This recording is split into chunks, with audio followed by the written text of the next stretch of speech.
I appreciate you coming on. Yeah, dude. of course. This is awesome. We were kind of just talking about it, but your life as an actor, there's different spectrums of podcasts, I think. I think there's podcasts that are idea, expertise, sort of knowledge-centric, and there's story, sort of understanding the guest as a person. I definitely am on that side of it. I'm extremely curious about stories of individuals, how people got to be who they are, and the lessons that they learned on that path, because I think we're all just writing a story that is kind of life. So I'm curious, I know you were an actor, but like before that, was that what you wanted to do from the time you were a kid? No. I was an athlete growing up in Canada. I grew up in Niagara region, just south of Toronto. I was a hockey player.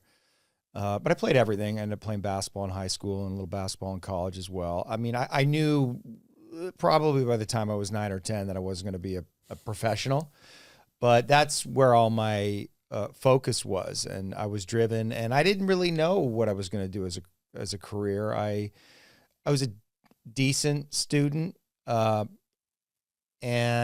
I was interested in books and reading and literature and the arts. So I thought I might just, become a teacher or something, a basketball coach. I didn't really know.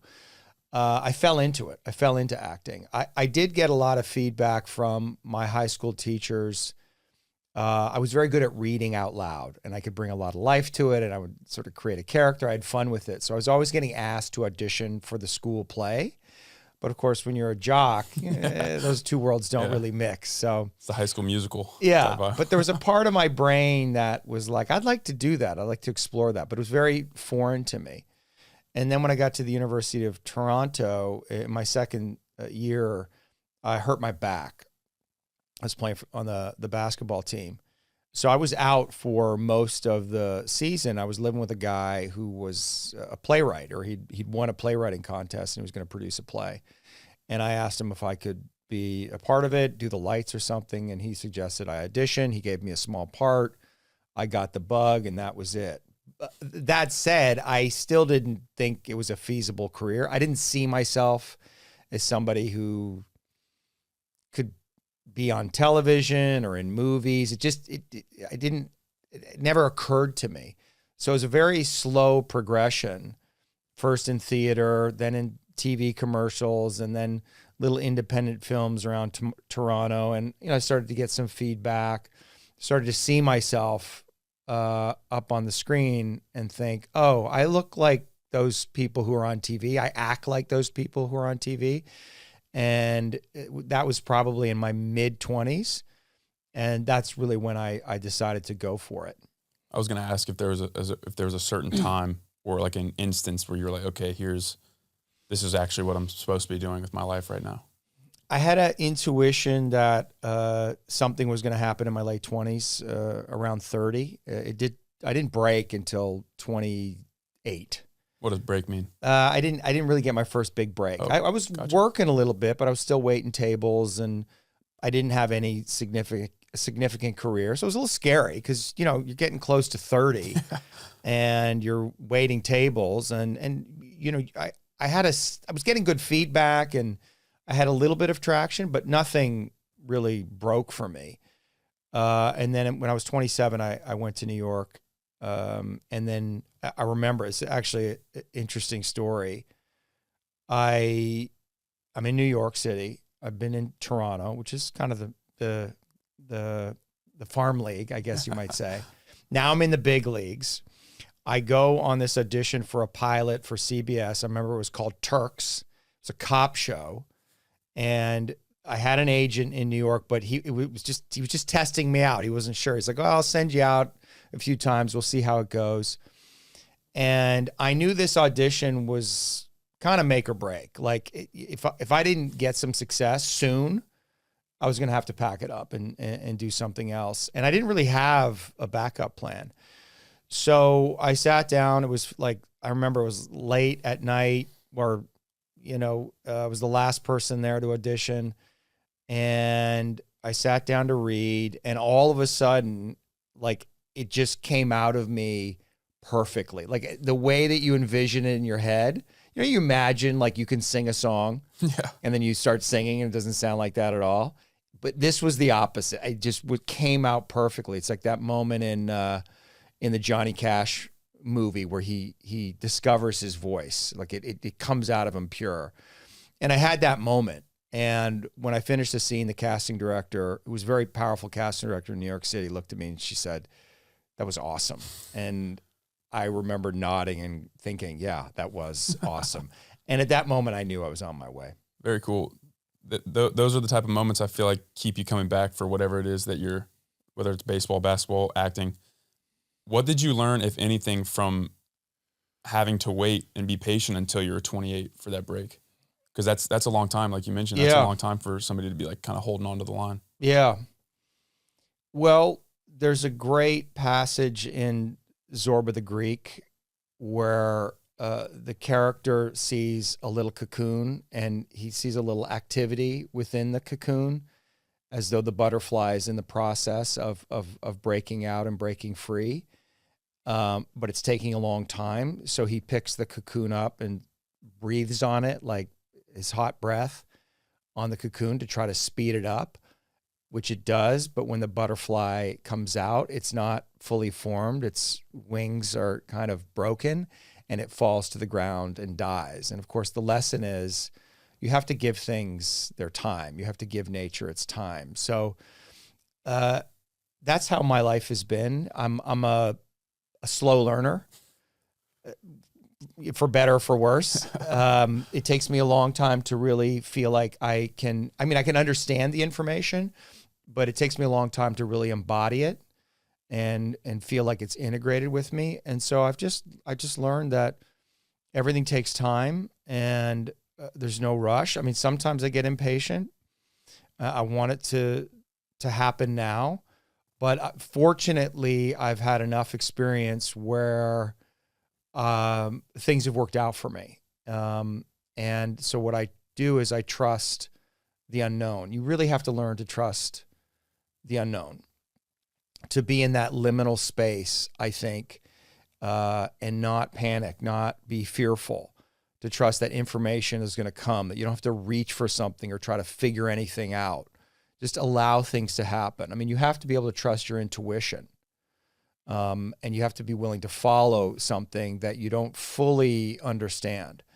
And that's really how I try to live and what it is that I try to teach, because I think that's how life works. I think this idea that we get it, we can make plans and it's great to make plans, but I don't think they ever work out quite the way we expect them to. It's good to have an intention. It's good to have goals, but I think it's better to be stay present in the process, focus on the now, and trust that things are going to unfold in miraculous ways. Yeah, the eradication of serendipity is not a very fun life, I feel.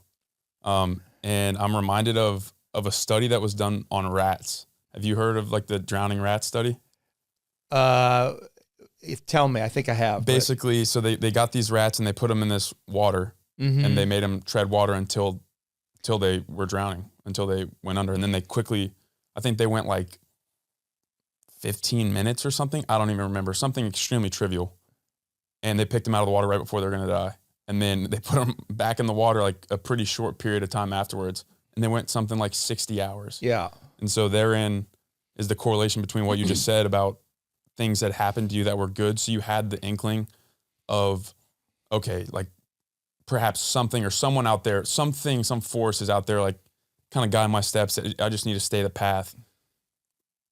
What was it that allowed you to stay the path? Because I'm reminded of another quote where it's basically patience is figuring out what to do in the meantime. Mm-hmm.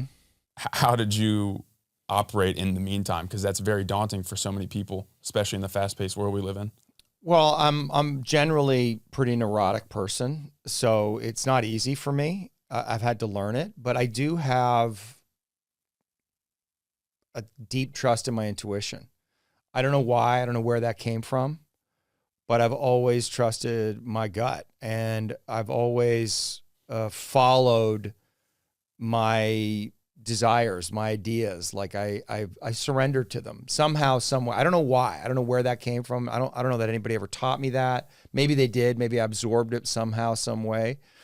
I did read a lot of literature in high school, so who knows what got programmed into me. But yeah, there's just some, and there was a decision I made, conscious decision I made in my early 20s that I decided I was just going to live from my intuition. I wasn't going to try to figure things out. I didn't trust the logic of my mind. I didn't trust rationality at all. I thought it was, it's an illusion, and that there's a deeper knowing, a deeper wisdom. And I made a decision to live my life that way, in part because it felt more interesting.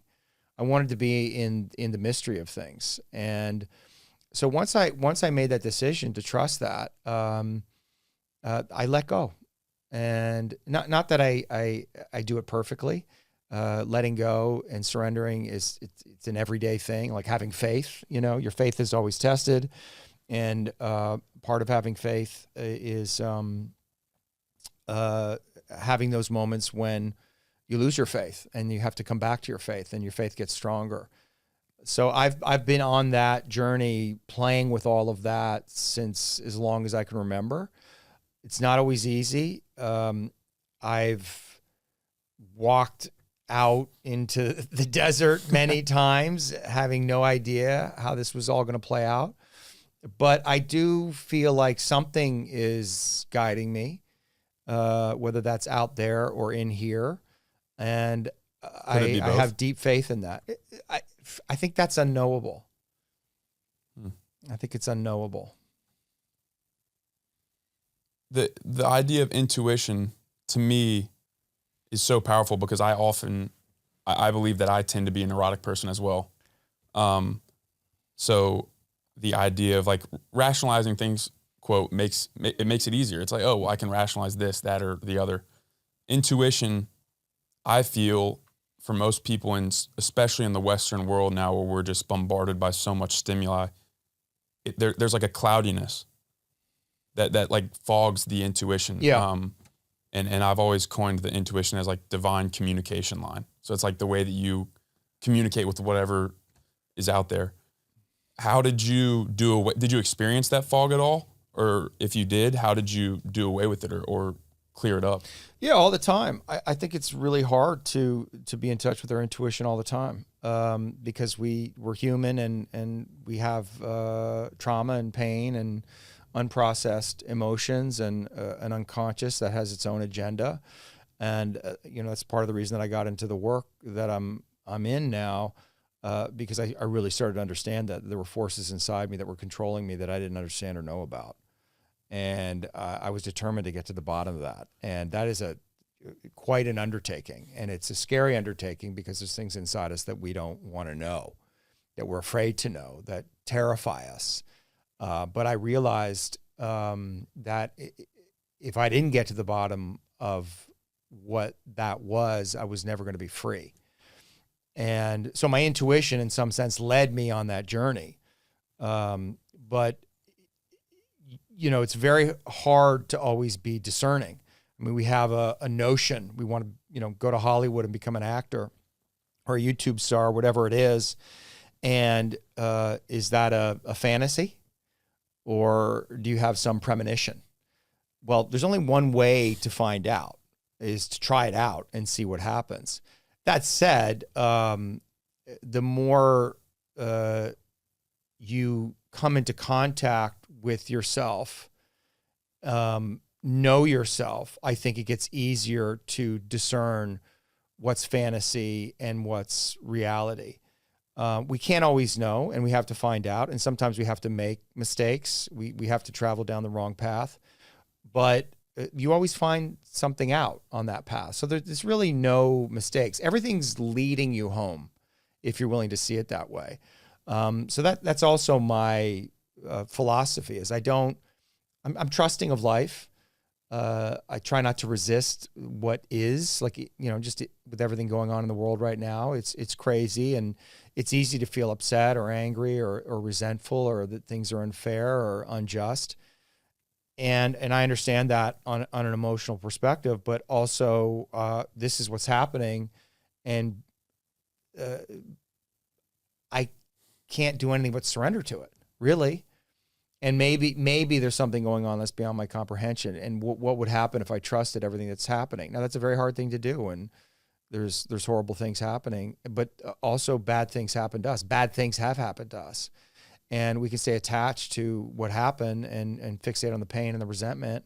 And we need to have expression of our feelings, but everything in some way is a gift. And so we have to really learn to love the thing that hurt us the most and see the gift in that.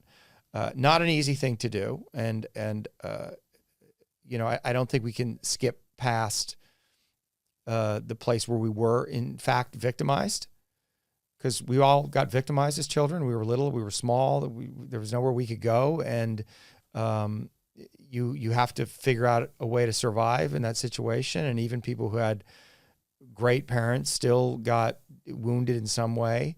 And that's painful. We all, life is painful. There's suffering involved. And we have to come to terms with our own suffering and our own pain, reconcile to it, make peace with it. And then I think from that place, it's a lot easier to see reality and your relationship to it more clearly.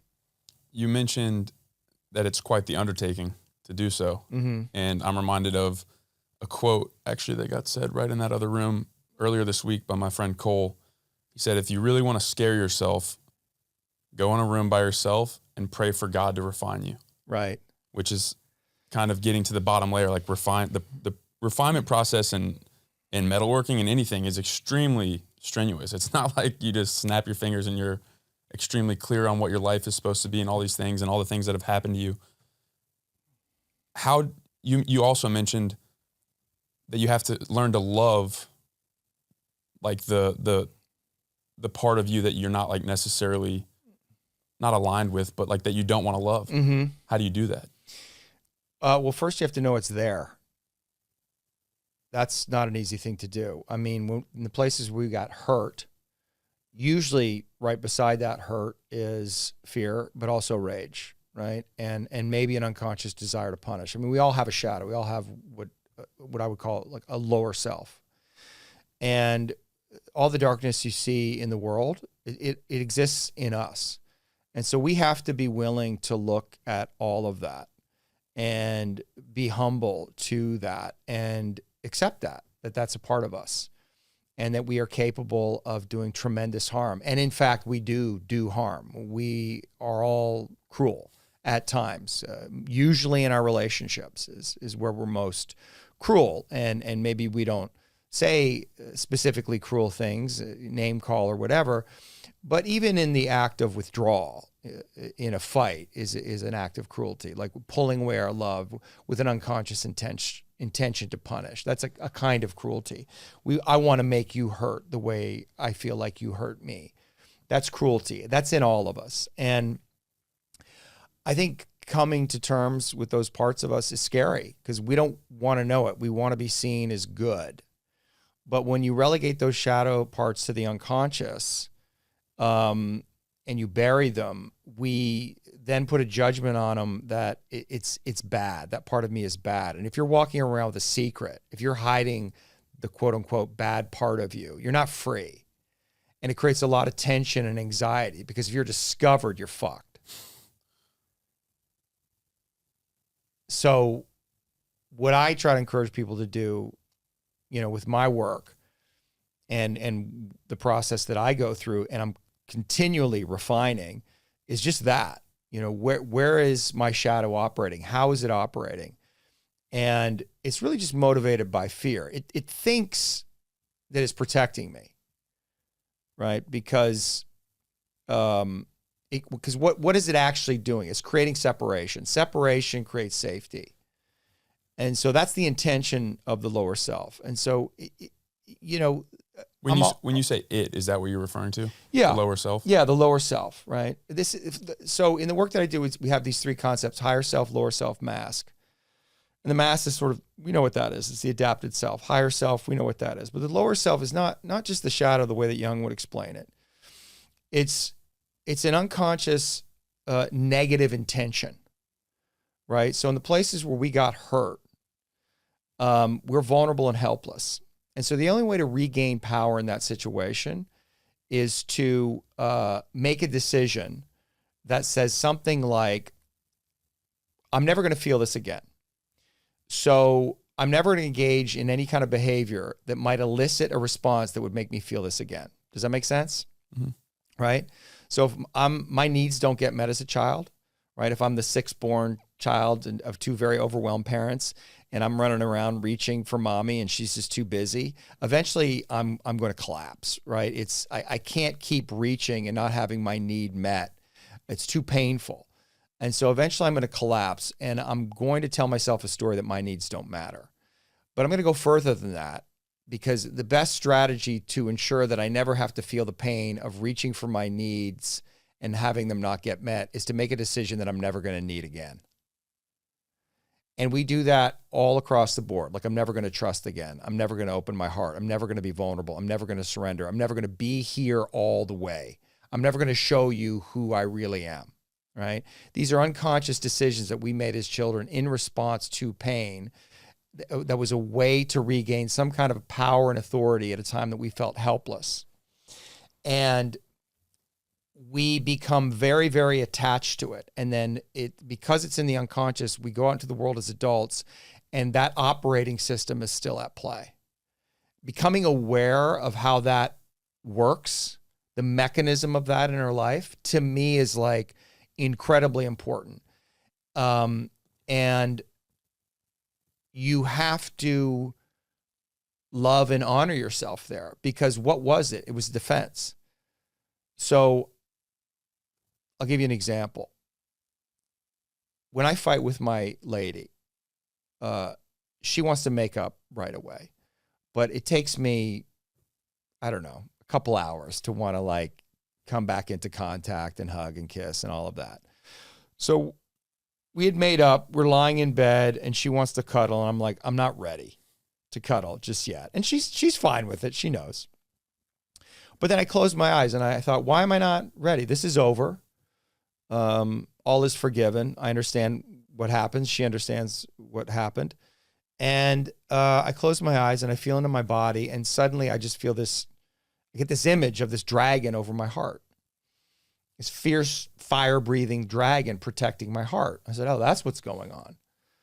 And, I thought, well, this makes sense. I've had a dragon over my heart probably from the time that I was really young, probably stuff that happened with my mother.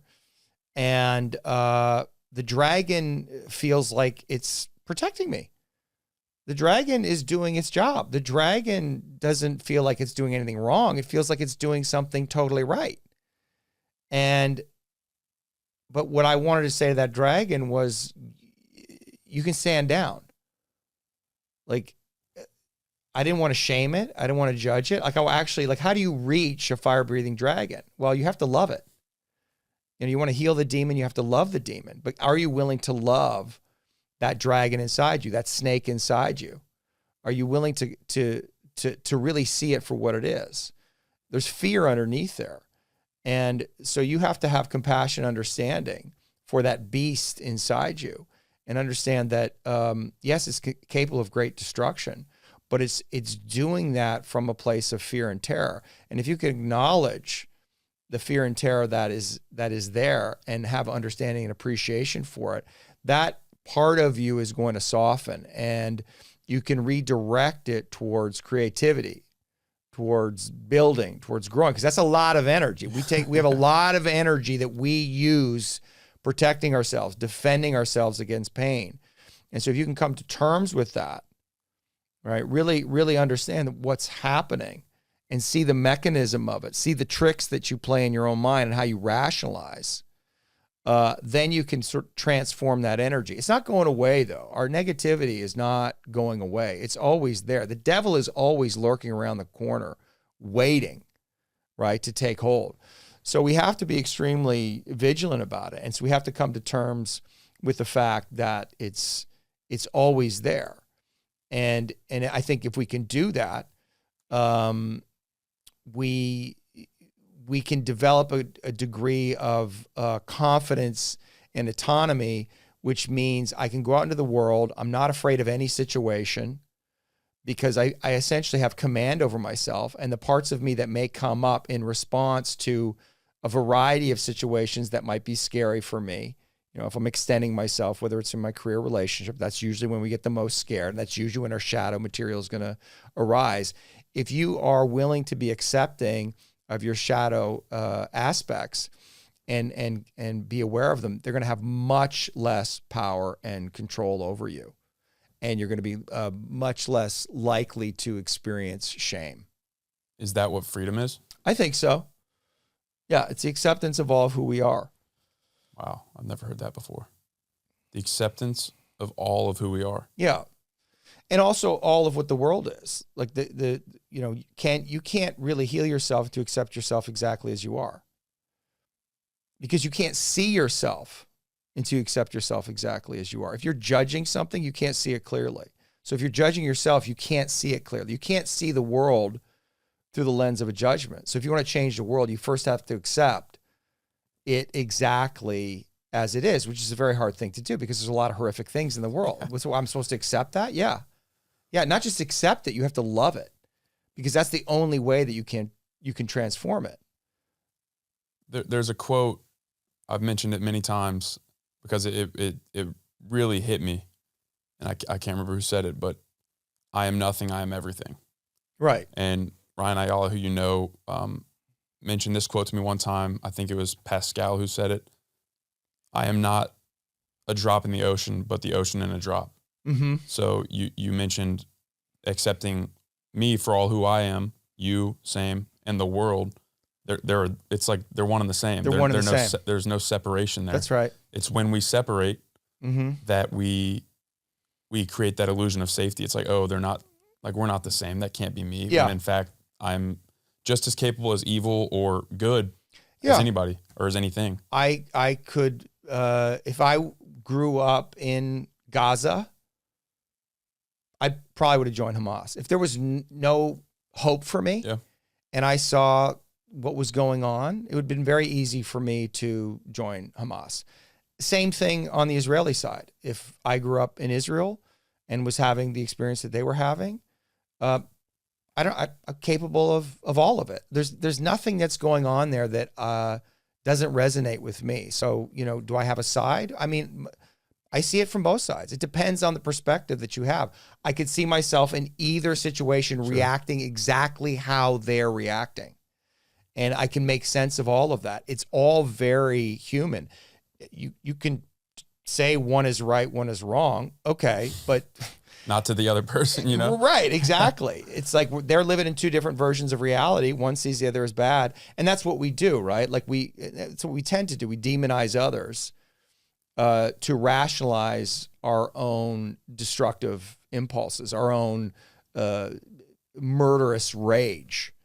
But once you become aware that like everything that you see out there is also in you, you become a lot more humble about what it is you see in the world and have a little bit more appreciation for the perspective that other people are coming from, even if what they're doing or propagating feels like evil to you. One of the men in my life that I respect and admire the most was a coach of mine in college. And I remember this vividly. In one of our meetings, he was talking about, it was funny, like, because I played baseball. And in our meetings, like me and him specifically, very rarely talked about baseball, which is why I love that guy. We were talking about like Jordan Peterson or something, and he was talking about how a thought that he had that really scared him is exactly what you were saying. If he grew up in Nazi Germany, he feels that he probably would have been a Nazi. He wouldn't have had the courage or the knowledge or the wherewithal to not be. If he grew up in the South in 1800, he would have had slaves. He's like, because that's,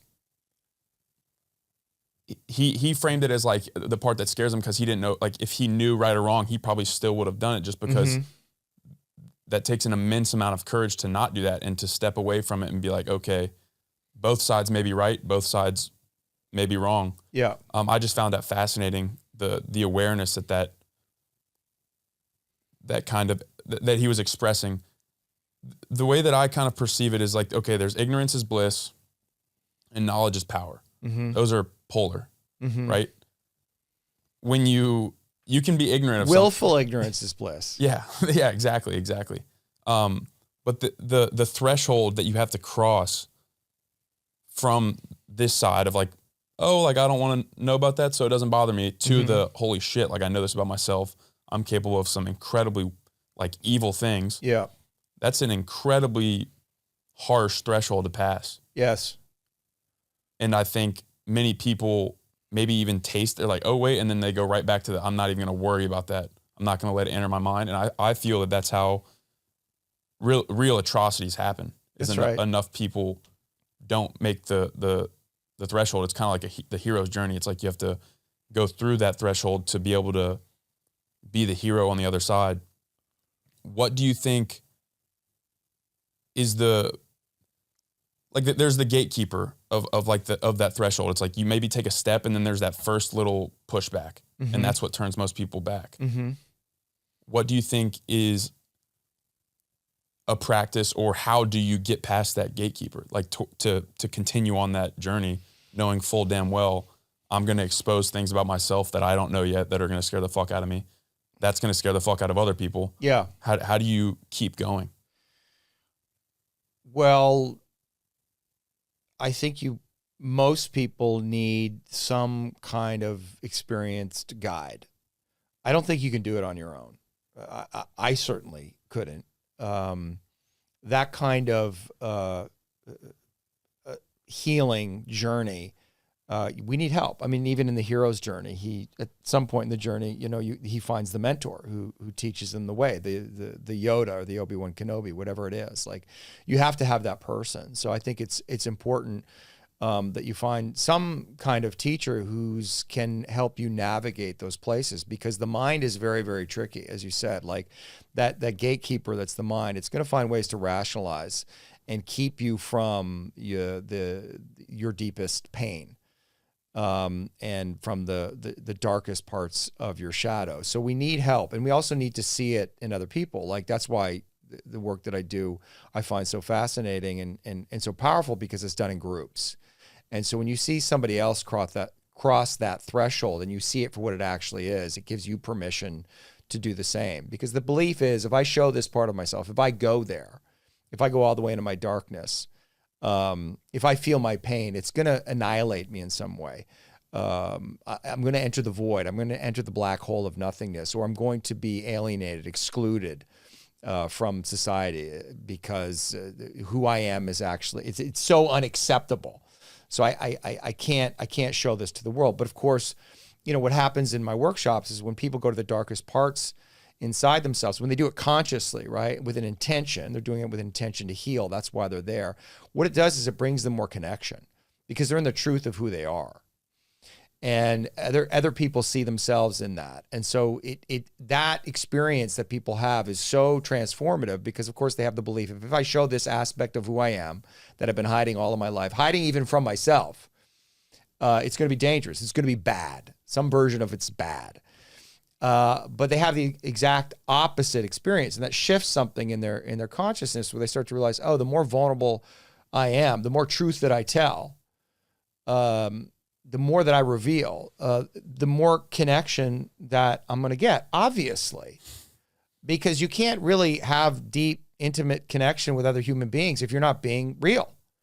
And so the realer you get, the more connection you have. Now, there's going to be a lot of people who don't want to face those parts of themselves, who are going to look at that and judge it. In other words, I keep this down inside me, so you need to keep this down inside you.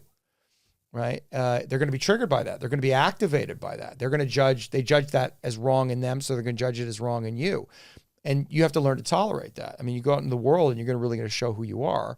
People are going to judge it, right? Like, this was the whole thing that I had with Trump. It's like, I wasn't really paying any attention, but all of a sudden everybody was completely triggered by this guy and losing their mind. I was like, well, he must be doing something right. Like, why are you so triggered?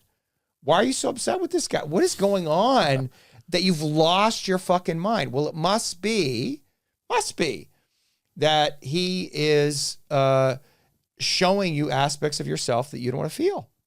And your response is to just demonize. Shut it down. Yeah, exactly. We have to shut him down. Many We're such gonna call, cases. yeah, with many men. such cases. Exactly. And that's, that's the most obvious example, and people don't want to face that, but it's everywhere, right? So look who in your own life, like that's also, how do you do it? Well, one way to do it is like, who in your life drives you nuts? Who are you fixated on? Who do you judge? Who agitates you? Why? Why do you care? What is going on inside you that you're so triggered by this person, or you're fixated on them, or you find them so offensive? It's something about you. That person is just a mirror for some aspect of you that you don't want to look at, you don't want to face. So, somebody's arrogance drives you nuts. Well, maybe there's a place where you're arrogant, or somebody who's, kind of walking around small and apologetic, and they're always nice and kind of fake, and it drives you nuts. Well, maybe there's some aspect of you that's doing that as well.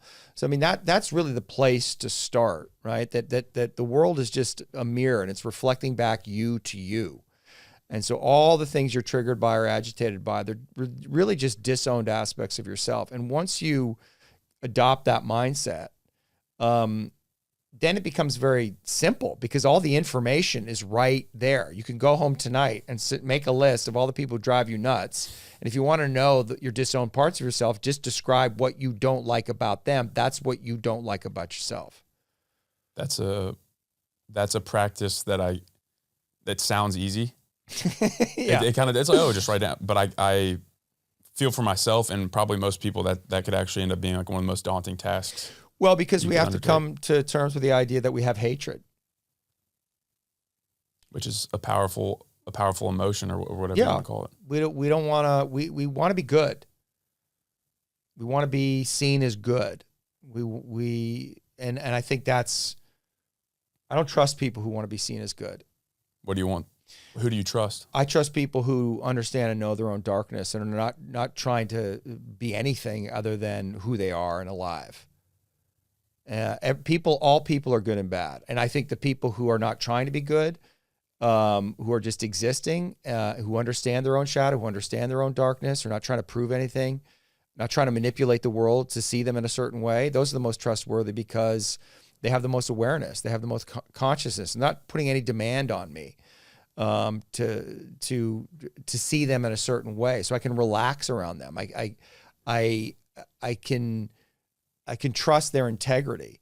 But this is the trap. I mean, you see it in Austin all the time, right? It's just like everybody wants to be seen as good. Yeah. And I get that on one level, but you got to be really careful about that, because what is the desire to be seen as good? It's pride.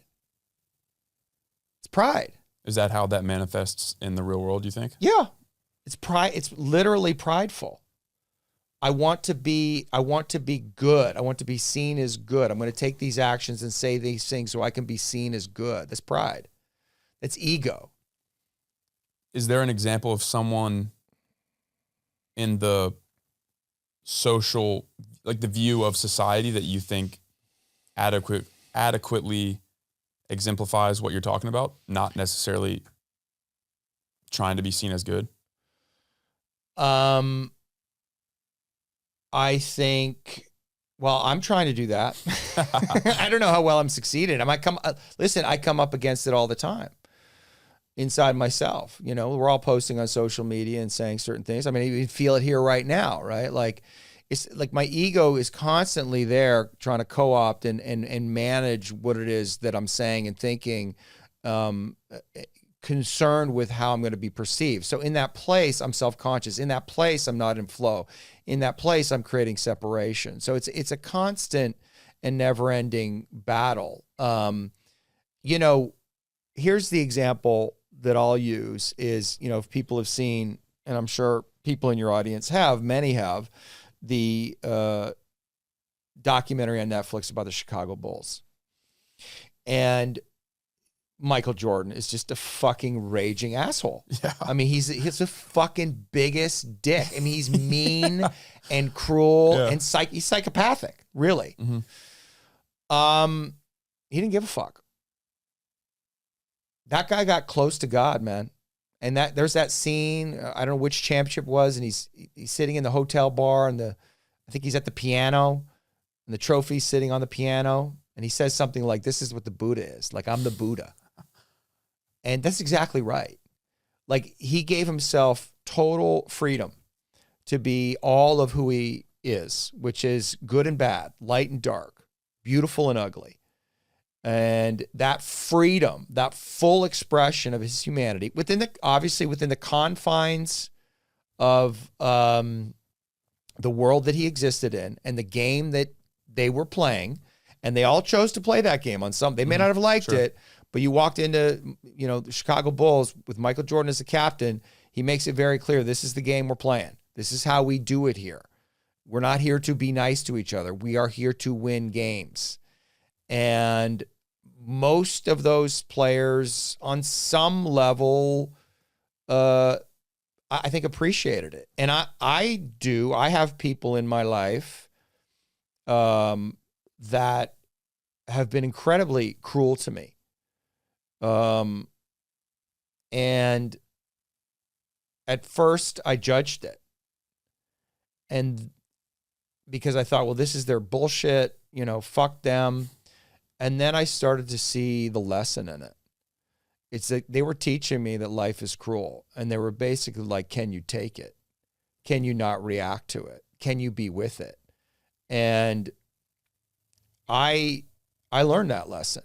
And it's a good lesson to learn because people are cruel. And I can react in one of two ways. I can defend myself and seek revenge in some way, seek to win, seek retribution, or make myself a victim. I mean, both of those options are pulling me away from alignment, away from my heart. Or I can accept it as it is, feel it, and try to actually feel, what's the lesson here? Can I be with this? And if I don't resist it, and I've seen this happen over and over again with these. I don't want to get into who these people are in my life, but when I was able to just be with it, it's almost like the cruelty stopped. Like they were testing me to see if I could take it. And when I just was like, okay. It's like if you have a coach, he's being a dick to you. Total fucking asshole. Right? And in some way, he's testing. And if you can just be like, okay, coach. And he'll say one thing one day, and then he'll contradict himself the other day. And if you just be like, okay, coach. He's testing you. If you can get to that place where you're just like, I'm okay. Okay. What that's demonstrating is you have no ego, right? You're willing to subvert your ego and that you trust and know your own power. It reminds me of the story of Job in the Bible. Exactly. Just tested. And this is God testing him. So it's like testing. It's like Job was an upright fella too. It wasn't like he was some piece of shit, And I think you're exactly right. It's just like, how much can you take? Can you take it? Can you take it? What was that movie with the drummer? I forget the name of it. There's a drummer and his teacher, and the teacher was just the biggest fucking asshole to this kid. What the hell was that movie called? But that's the story. And at the end of the movie, the kid finally breaks through and releases all of his genius in this drum set, and but it was at the expense of this teacher being completely and utterly maniacal. And the boy's father was disturbed by it and also confused at why his son would keep going back to this teacher. It felt like some distortion, some delusion, some masochistic. Masochistic impulse. But then at the end of the movie, when this kid finally breaks through and you see this look of peace on his face, like he got there, the thing that he was searching for, he had achieved. And then the teacher is just nods his head. And then you see that they had been, in some sense, enmeshed in this game, that they had agreed to this game together. And those on the outside, might say, well, that's not worth it. That's not okay. We shouldn't be doing that. But what do you say to that kid? He, on some level, he agreed to it. And it's in that teacher, in that role, risked being seen and characterized as a complete asshole in an attempt to help this kid achieve, for him, enlightenment. how far do you want to go? I mean, you want to achieve enlightenment. You're going to have to face the cruelty of the universe. I'm reminded of two things. Ronnie Coleman once said, everybody wants to be strong, but nobody wants to lift no heavy ass weight. Right. Exactly. And then the other thing I'm reminded of is Goodwill Hunting, and specifically one of the last scenes where Robin Williams' character is like, it's not your fault. And he's like, stop. It's not your fault. Stop. And it's like a test, to the point where it's like, okay, something's going to happen here. And then Will Hunting's character breaks. It's like that you're talking about. It's like, then for some reason that test just like kept on happening. And then he was like, okay, fuck it. I'm just going to like be with this. And then that's like one of the most powerful scenes in that movie, and maybe all of cinema probably. I want to kind of change things up here a little bit.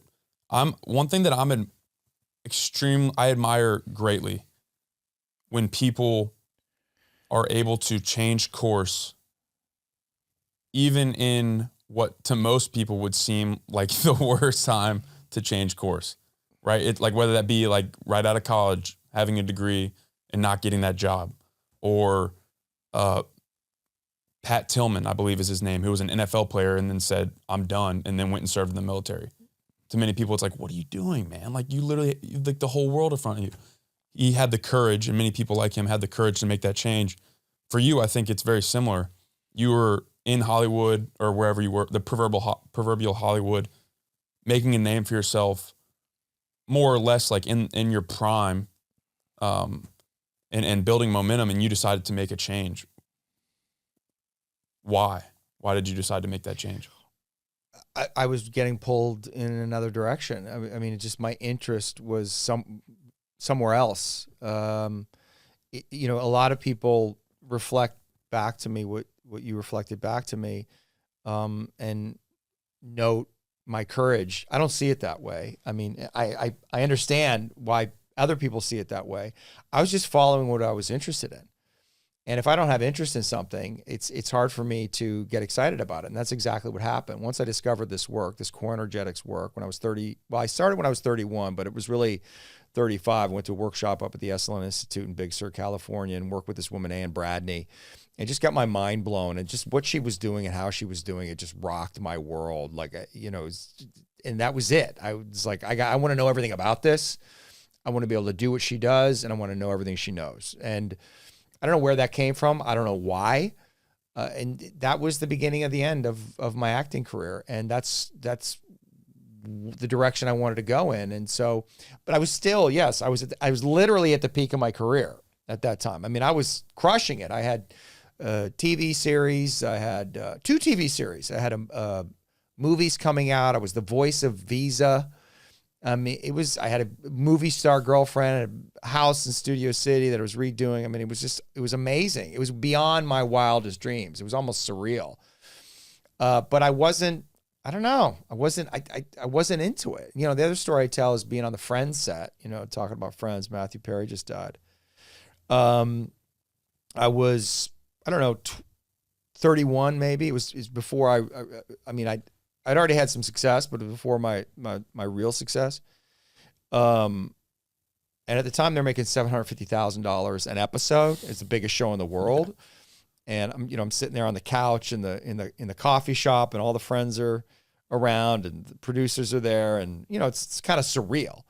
And I'm sitting there looking at them and the whole situation, and I had a very distinct feeling like, I don't want this. And that was scary, because it's like, what do you mean you don't want this? This is the track that you're on. Like, if you keep doing what you're doing, this is the best, something like this is the best possible outcome. And I didn't know if that was coming from some place where I was scared of success, or, I judged it, but I didn't want it. And some part of me did not want that. And so when I discovered this work, it was really it took a long time for me to really let go of the acting, because I was obviously tied up in it. My ego was tied up in it. I had a community, I had friends. I had a lot of fun doing it too. It's a lot of fun to be an actor. You get paid a lot of money. People are kissing your ass all the time.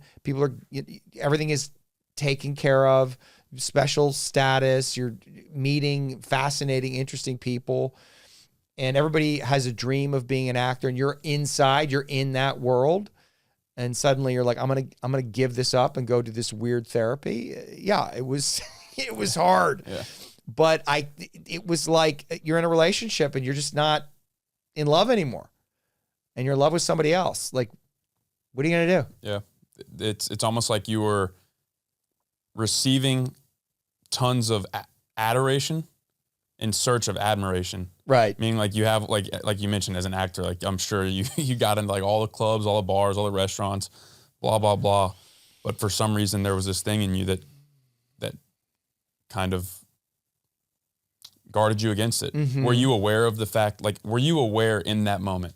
Because now I'm looking at my baseball career and being like, oh, maybe there was, like, because I wanted to be a professional baseball player. That's like, I was convinced of it.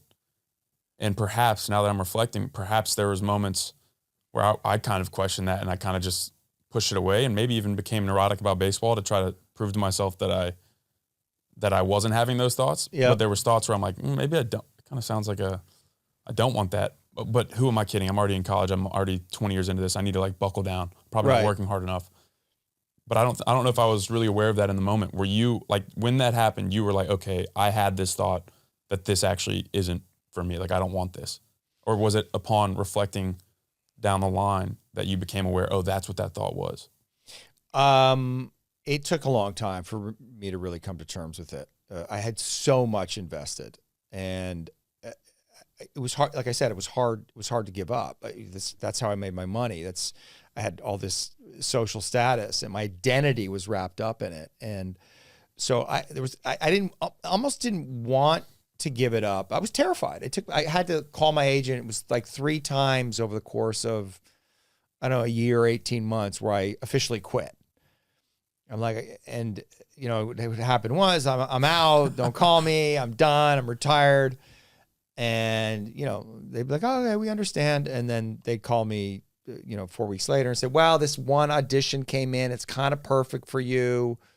Do you want to just take a look at it? And I would take a look at it, and then I'd go on an audition. So I got pulled back in, and it really wasn't until the 3rd time when I finally quit where and something happened, because they didn't call me. So there must have been something in my voice, some energy that I was emitting, that they really felt that it was firm, and it felt firm inside me. So it took a long time, and I was scared. I didn't really know where I was going. I mean, I knew I was good at what I was now doing, as a facilitator, therapist. I got a lot of reflection from people, a lot of people coming up to me and saying, like, I think this is what you're supposed to be doing.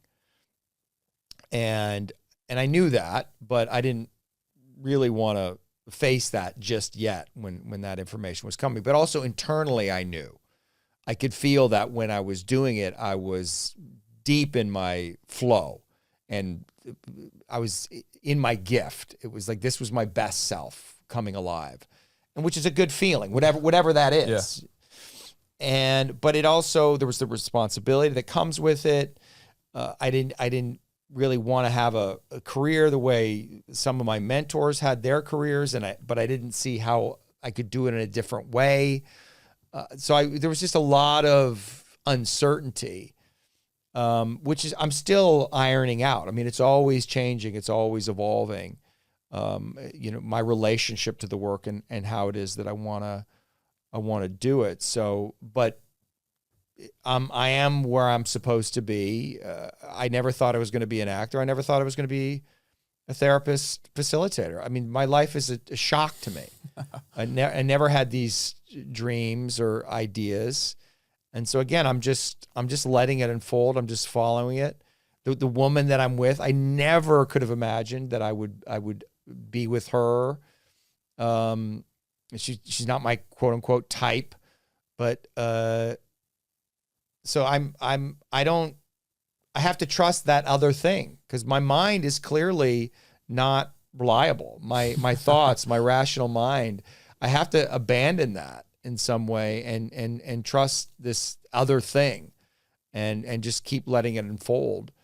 And in some sense, that's, you have to give your life to God, give it to God. God's plan for you is much more powerful and satisfying than any plan that your mind can come up with. I read this verse in Luke yesterday. I might actually even have it written down, but he who gains his life shall lose it, or seeks to gain his life shall lose it. He who loses his life shall gain it. Yeah. It's kind of that exact same idea. That's it. The Matthew McConaughey, I think Green Lights is one of the, honest to God, I think it's one of my favorite / best books that I've ever read. And obviously the title Green Lights, it's about like these moments in our life that kind of hint at, oh, like your intuition, you're right. Like keep going down this direction. Right. You'll get another green light, then you'll go, and then you'll get a yellow light. It's like, okay, maybe I need to take 2 steps this way. Red light, okay, acting, for example. You're like, oh shit, I'm going to go to a completely different thing. And then you have green lights there. Was the Andrew Tate conversation, was that a green light for you? Like on that showed you, okay, I'm sure you've had many others, but like obviously you're aware that guy's like the most famous person in the world. Was that a green light for you to be in that space, like to have that opportunity? Yeah. I mean, it's still kind of surreal, the whole experience. I mean, I interviewed Andrew Tate 3 or 4 years ago, before he really blew up. I just started a podcast and he tweeted out that he was open to interviews. Everybody was locked down. So I messaged him. We had a few mutuals. There's some people that both of us knew. And so maybe there was some trust there from him. But I said, hey, I'm a psychotherapist, and why don't you come on and I'll psychoanalyze you? And he said, great. And he was up for it. It was fun. And so, we did that interview, and it went well, I thought. I was fascinated by him, and I don't think he'd ever been approached in that way. Like it was very non-judgmental.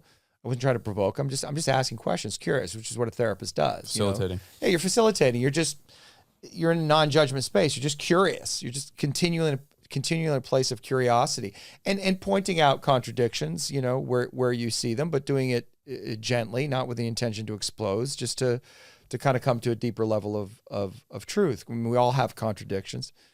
And he really enjoyed the interview, and there was a kind of, I don't know, a rapport, and it turned out to be a fan favorite. So he reached out to me and asked to do another one, which surprised me. I mean, obviously now he's like one of the most famous people on the planet, and we hadn't really kept in touch.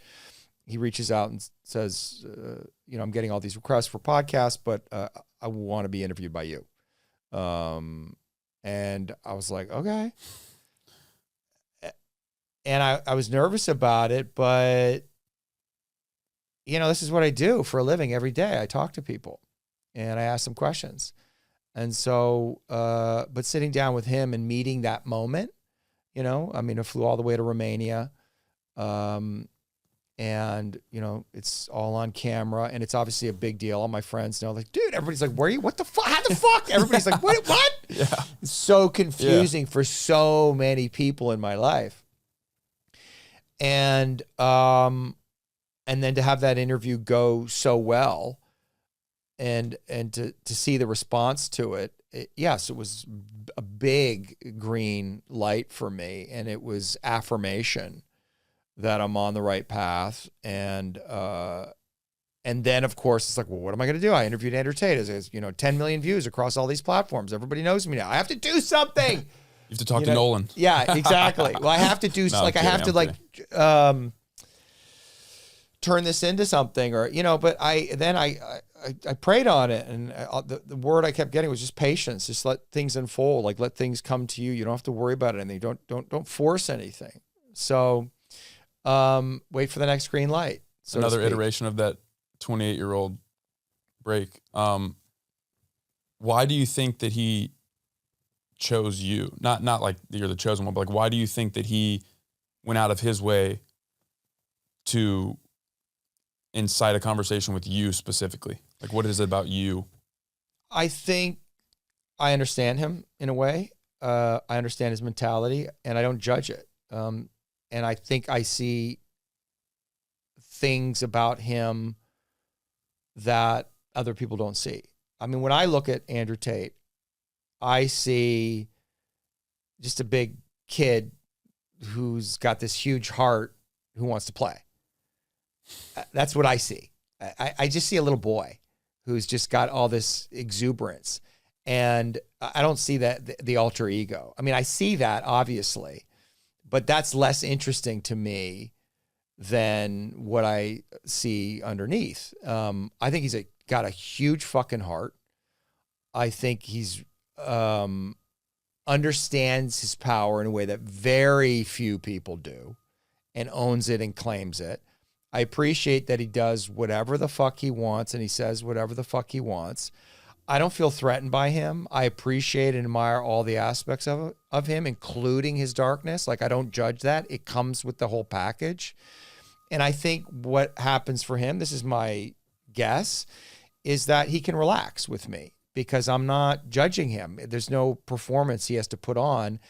And he also knows I'm whatever, 18 years older than him. So I've been around and I've done some things and I have some knowledge and some wisdom, and he can see that. And I think he likes that. He likes to be in the presence of somebody who knows about things that he may not know about. And obviously there's a contradiction in his whole take on, it's like, I don't believe in psychotherapy. I'm like, well, what are you sitting here with me then? Why? So, because obviously he is curious about himself. And I think like most people, like all of us, maybe there's a part of him that desires to know, and also a part of him that's scared to know. Yeah, I think he's just like anybody else. He wants to know more about himself. What did you... And have his ideas challenged. And I think I can challenge him in a way that's very unique. I agree with you completely on that. And I watched that whole interview, parts of it twice. I even made this comment to somebody. I mean, obviously, if you're on the internet and you're a guy, you've probably seen a boatload of Andrew Tate content. Never have I seen somebody, before watching the interview with you, be able to challenge him. It's like either somebody is so kiss ass to him that they're like just kissing his ass, like giving him T-ball or questions on a tee that he's obviously just going to hit 500-foot home runs on, or they hate him. Right. And it's like, you are the antithesis of everything I believe in. So it's like this dichotomy of these two entirely polar energies. And you are kind of right in the middle. You're just having this conversation with them. And I heard you mention this, being able to challenge him kind of as like the father figure in that conversation. Mm-hmm. And I completely agree with you. It was an extremely unique interaction that I don't think I've ever seen before with him specifically. What did you learn about him in that conversation? Well, he's the real deal. That dude is powerful. That dude is very fucking smart. I've been around a lot of powerful people in my day out in Hollywood, met and worked with Academy Award winning actors and writers and producers, people at the top of their game, like they're the pro athletes of Hollywood. And there's some impressive people, most definitely. That's as impressive a person that I've ever been around. The way he carries himself, his mind it's unbelievable. Like his ability to speak and articulate his thoughts he's so clear and forceful, and it's beautiful. Like it's beautiful to watch him talk, particularly when you don't feel like he's putting on a performance, which, I mean, there's always, he's performing for the cameras like most of us are, but when that drops ever so slightly and he's just really in his flow, it's incredible. And I think his worldview is really, really interesting. Obviously, a lot of people don't agree with that, but it's serving him well. And I think there's something in his message that's really important. And I would say that primarily what he's exhibiting is courage. He's putting himself out there. I mean, isn't that what we all want to do? We want to be free to say what it is we want to say fearlessly. That's what he's doing every fucking day. I mean, is he holding back anything? And he's willing to suffer the consequences, which are severe. So now, is there an unconscious, negative shadow intention mixed up in that? I'll let the audience decide. I think that's probably true for all of us, but it doesn't discount what it is that he's doing. I think his framework, his mental model Although, as I say in the interview, is, you know, he has to be careful because it's very much subject to delusion. But it is a very powerful model, which is essentially, I don't believe in anything that takes away my power. That's a good belief to have. That's a good way to think about life. Like, I refuse to believe in anything that takes away my power. There's an important distinction, I think, because here we are talking about how we have to come to terms with the dark parts of ourselves. Yeah. I don't think that he discounts that part. I think he believes that increases his power or enhances his power. So I think that's important to make the distinction about, because it's not that he's just doing away with it. Oh, that part doesn't exist. He's well aware of it. And he's actually, like you said, he's kind of unafraid of the fact that he's just so open about it. Like, I think that's an interesting nuance. What did you learn about yourself, if anything? I learned that I'm really good at what I do. And I'm able to meet the moment. And that's a moment. You're sitting across from a guy who is, you know, one of the most famous people on the planet. Cameras are rolling, and he flew all the way to Romania. And, you know, this is it. Like, this is the moment. Like, I could easily have dropped the ball. But I met that moment, and that felt really good. I haven't met every moment, but when it's really mattered, I have. And so I have a kind of confidence in that to stay in the moment, to stay present. And then I can trust myself, because I didn't really have I had there was one question in particular that I wanted to ask him, but other than that. What was that question, if you don't mind me asking? Well, the question about the contradiction between he's claiming to help young men, inspire young men, and early in his career, he exploited those very men. Now that's a frame to look at it. He rationalized it. I thought yeah. I mean, I don't want to say, because I don't want to say anything, but the audience can decide, what they think of his response and what they think of my question. I don't know if it's a valid question, but it sounded like a valid question to me, and I presented it to him. So that was really the one question that I wanted to ask him. And I thought in my mind, I was like, I'm fighting the Matrix. I'm fighting the Matrix. I'm like, well, fighting the Matrix is feeding the Matrix. The only way to defeat the Matrix is through love. So there was some place where I wanted to, kind of weave that narrative in, because I guess in my mind, he's very attached to this idea of himself as a warrior, and I see him more as a lover. Do you think you have to be one or the other? No, I don't think you have to be one or the other. I think you actually have to be both.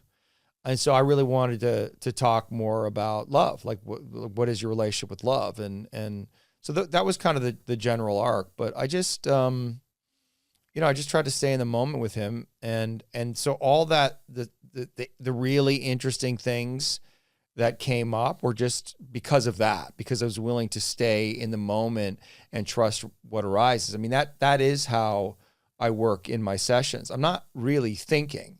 I'm sitting across from somebody. I'm asking them questions, hoping that they're going to reveal themselves. But even in the places where they're not revealing themselves, they're still revealing themselves.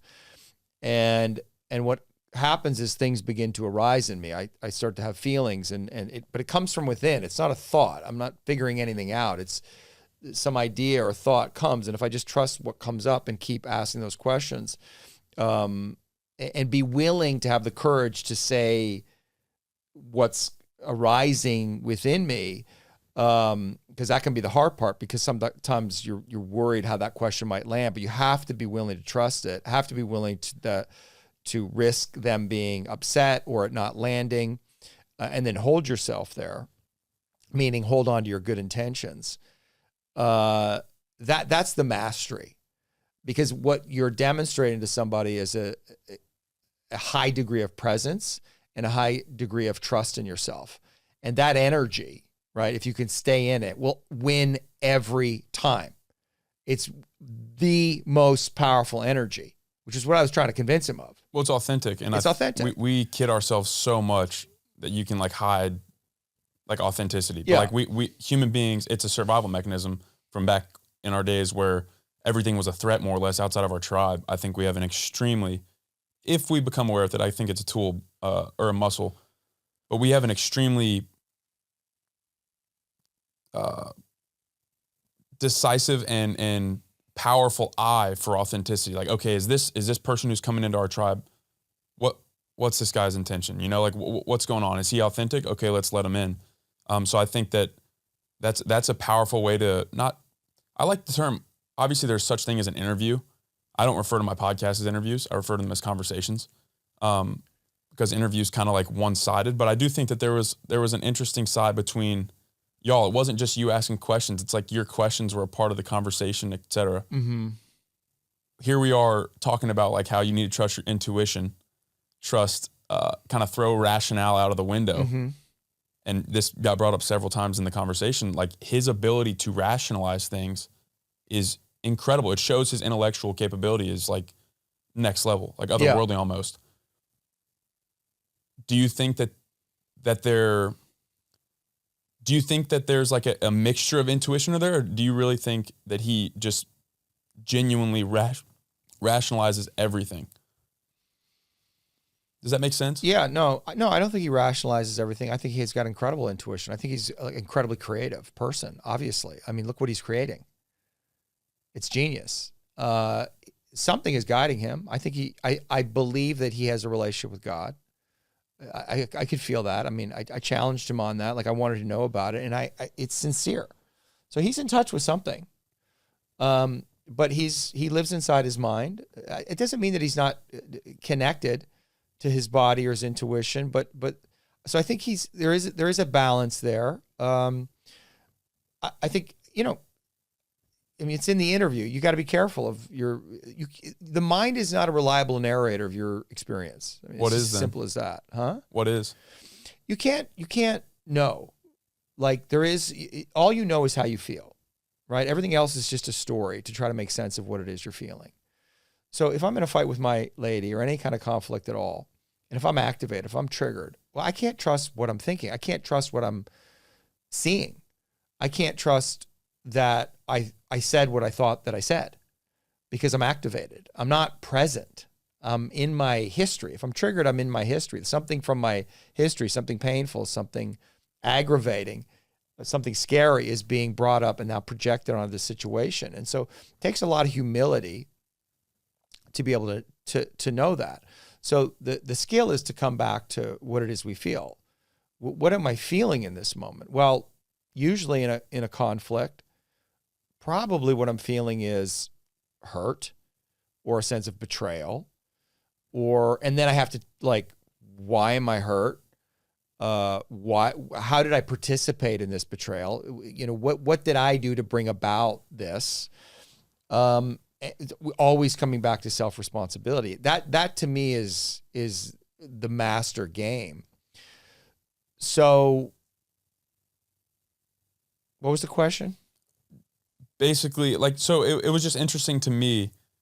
We're talking about doing away with rationale. Right. And in the case of this conversation, you even brought it up. It's like his ability to rationalize things took him out of the present. That's right. And so you challenged him on being present a couple times. Come into your feelings. Yeah, that was the thread we were on. Yeah, come into your feelings. Know what you're feeling. Be in your feelings. That's the only thing that you know is real.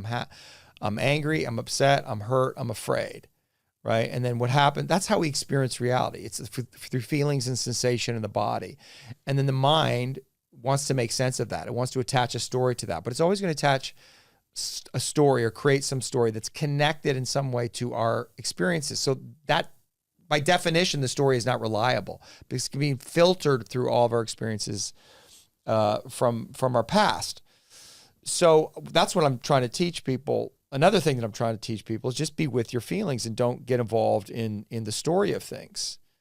And that there's a lower level of, not lower, like a deeper level of reality that you can access. And that's why, because that's what presence is. If you're in the story, if you're rationalizing, if you're trying to make sense of your feelings, I'm angry because, I'm sad because, it doesn't matter. The why is irrelevant. It's like, this is how you feel. I'm sad. I'm angry. And just be with it. Be in that. There may be reasons. Maybe not. But it's like, just be with the feeling and own it without shame, and then see what happens. And don't project it onto anybody. Nobody made you feel anything.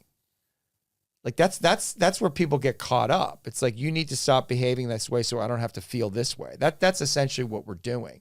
And then in that place, we're making ourselves a victim. We're giving away all our power. And the way out of that is just to acknowledge how we feel. Like, you said this thing and I feel hurt. Period. That's the end of story. I'm not making you bad. I'm not making me bad. I'm just hurt. Period. Why? I don't know. Well, maybe. Who knows? Maybe we can figure that out. But that's just what is. Right. And what we tend to do is we make the other person wrong, or we make ourselves wrong. And if we can just come into the isness of things, right, and not put judgments on anything, then you're present. And in that presence, everything could shift. Something could change. Right. We're less attached to it's the narrative that keeps us stuck in the thing, the story that we attach ourselves to, which is a kind of identity that keeps us stuck in the feeling. So we want to eliminate that and just be with the feeling without any judgment. And if we can do that, that feeling will move. It will pass through us, and then we'll come back to homeostasis. And that's what you mean by meeting the moment, or that you met the moment? Yeah. Is that you were you were present, you were in presence? I wasn't perfectly present in every moment. It's a high stakes situation. At least it was for me, but I did my best to be as present as I possibly could. And when I felt my mind wander, to bring it back to presence and trust that moment. So when I hear him talking, and he's talking and talking and talking, and I'm thinking, like, I have no idea what I'm going to ask him next. Then my mind starts to think, well, what am I going to ask him? And I start categorizing. It's like, well, I'm not present. So I have to come back to listening, and just stay in the listening and trust that, like, something is going to rise. If I stay present and just keep listening and really stay with him, something is going to rise. And whatever arises is going to be of service to whatever this is. So, case in point, that moment happened when he went on some fucking rant about 20 minutes into it. And I could feel that what was happening. Like, I was asking these questions, and then he was giving his kind of stock answers. And at one point he really got flowing, and I could feel myself getting disoriented because what he was saying was so utterly convincing and impossible to argue with. And even trying to engage in an argument on that level felt fruitless. So I just had to say what I felt, which was like admiration for what he's doing, but also I named it. It's like you're rationalizing, right? So I took it to the meta, right? Like I'm going to now name what it is you're doing, because that's what I was experiencing. And so if I name what it is that I think he's doing, which is rationalizing, then the conversation, now I'm controlling the frame of the conversation, and the conversation could go in a different direction. I wouldn't have been able to get there or have that thought or express it had I been thinking about the next question and getting caught up in his frame, right? Like, because he was trying, that's often what's happening is like in certain kinds of interviews, it's like people are trying to pull each other into a kind of a frame of reality. And his frame is so powerful. I think that's why he's very powerful. That's why it's so very convincing. Seductive. And but it's also, and I do this, like I have, it's also a defense, right? You mentioned, I think you even asked him, you said, did you feel that? Like be present. Yeah. Did you feel that? Did you actually feel something? Like, was there a palpable change? Like, you could feel something? Yeah. Yeah, no, he got present. And what did you feel? I felt his defense kind of drop, like the something happened. He just softened. He just softened ever so slightly, and just kind of like let something drop and let something else come through. Just very subtle, but we both experienced it, because I asked him, did you feel that? And he was like, yeah, I felt that. And I could see that suddenly, like, he was with me, like he was in my field. Like he allowed himself to surrender in that moment. And I think it felt really, and I asked him, did that feel good? He's like, yeah. Yeah, because it does feel good. Getting present and relaxing. It's scary. Why do you think it's scary? Because we're in the unknown. You don't know what's going to happen next. If you're fully present, you have no idea what's going to happen in the next moment. That's true, because we're not planning. We're not. You're not planning. You're just existing. But it feels very, very good. But it's hard, and we can do it in, like baseball games or other activities, where there's a kind of a construct. But it's much harder to try to do in life because, also we've all been hurt in relationships. So like even in this conversation, it's like, it's impossible for both of us not to be projecting onto each other in some way. Like you're seeing me through the lens, you're seeing me as a man. And I don't know, maybe your gray beard unconsciously reminds you, or my gray beard consciously reminds you of some coach you had or of your dad. And so in some level you're here with me, but not fully, because we're all projecting in different ways. And like, it's very hard to just drop that fully and come all the way into the moment and just be with, because it involves a kind of surrender into the unknown, into the, as I said, into the not knowing. What is necessary to be in the not knowing? Like how do you become present? You have to shut your mind off. How do you do Stop that? thinking. Yeah. Practice. Because Practice. I mean, I have a like ADHD type that I got diagnosed with that when I was younger. And basically, like, I'm sure you're aware of the combination of the task-oriented mind mode and default mode, they get sort of confused. So that's something that's difficult for me in terms of like, it's sometimes very difficult for me to be fully focused on a thing. Mm-hmm. Just as it is sometimes very difficult for me to be fully relaxed and fully.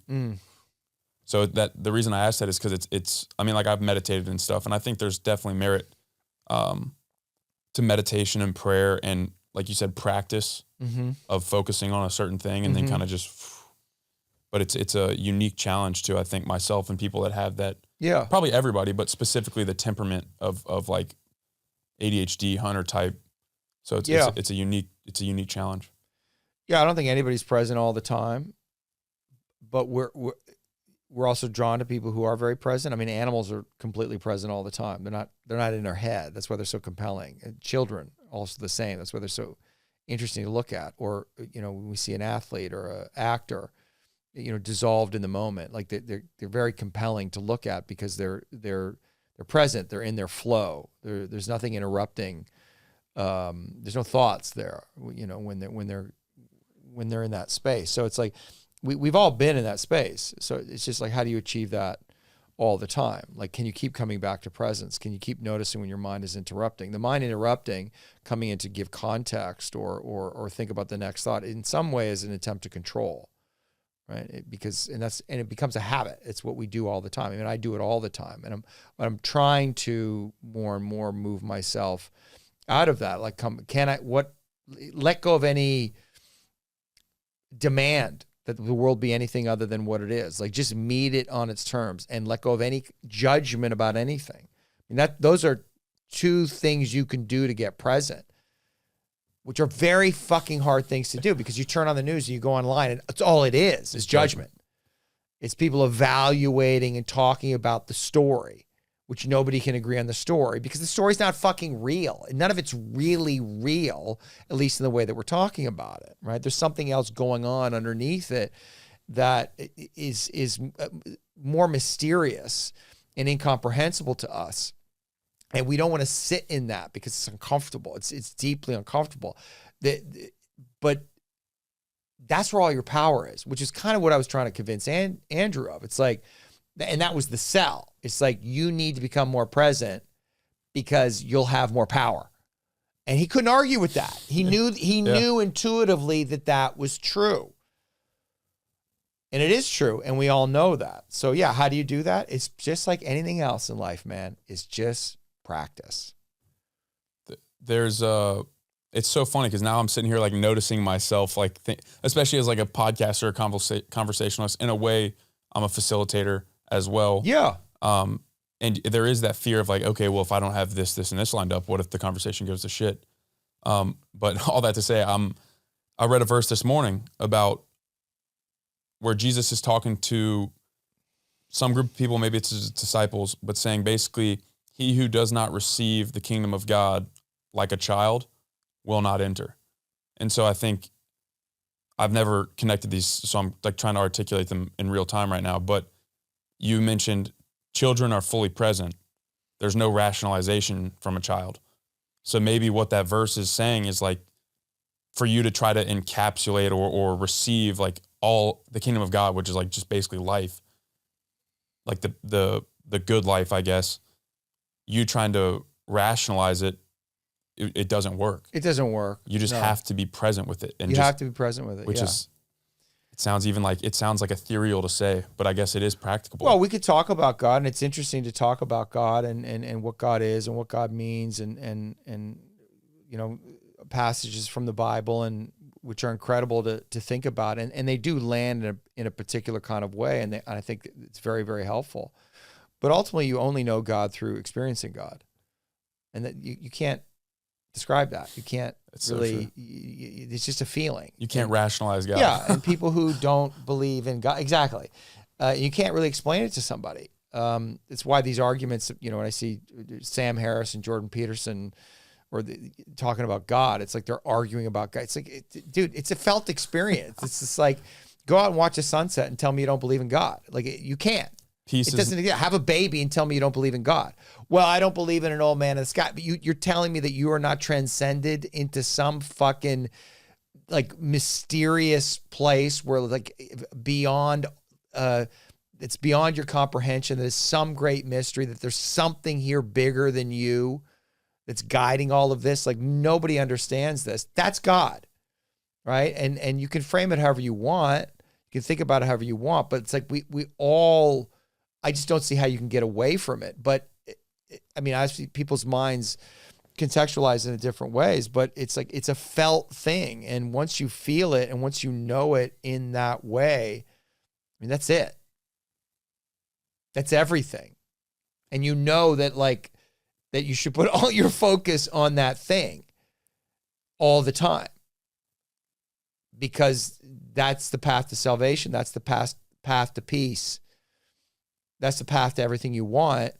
But it's very, very hard to keep our faith because there's so much in the Maya, in the culture, that's pulling us in different directions. Like, oh, well, you got to be special. You got to be good. You got to make a lot of money. You got to have people know you. You got to have a hot girlfriend. You know, you got to have a buff body. All of these things, which are fine.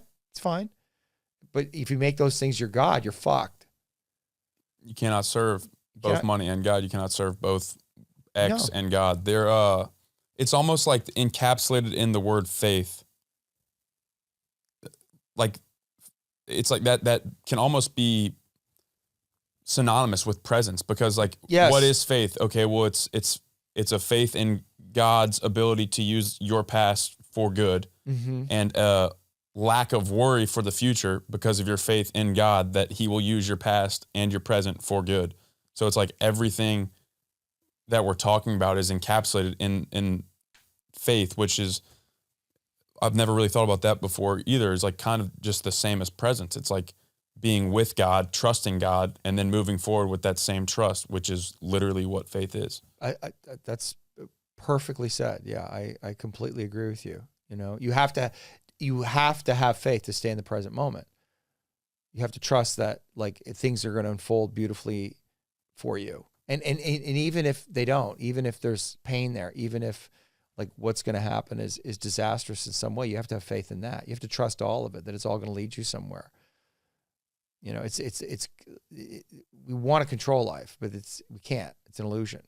That's so true. Yeah, we just try to like, we try to rationalize the control. And I think your comment about, well, I don't even know if you made this comment, but just like science in general is like a way to rationalize things. It's like, show me your study, bro. Science is a way to rationalize things. That's why like science and atheism or even Sam Harris talks about this. He approaches it in a very rational way. He tries to rationalize things, which I don't personally align with, but science and atheism are sort of in the same direction as that. Like, it's just trying to rationalize things and do away with God. Reminds me of the Friedrich Nietzsche quote, "God is dead." In the context of that, it's not that God doesn't exist, it's that we've killed him. Yeah. We've disassociated him from our life. And I'm reminded of I can't remember which conversation it was. Maybe it was with Danny Miranda, but you basically said that you don't believe that you can make it through life without God. Mm-hmm. Why is that? Well, you're going to make something your God.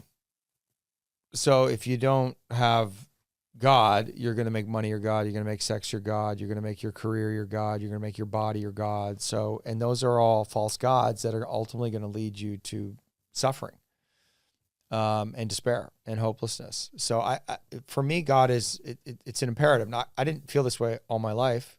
I had a notion as a child. I went to Catholic school, so I was around religious practices, but ultimately I rejected it in my early 20s going through university. But it was really when I started, when I finished my work my training as a therapist. There was something, it was psychological work. There was a spiritual element to it, but it was like more like life, like the energy of life, which, I'm okay with. But I just felt like there was something missing. And slowly I started to feel God in a different way. And then I got into all the work that I do with the Lakota, with the Native Americans and Sweat Lodge and Vision Quest and Sundance. And then I started to have real direct experiences with God. And that opened me up to something. And it felt like the truth. It felt like the deepest truth, which is what I was after. So now, listen, everybody's on their own path.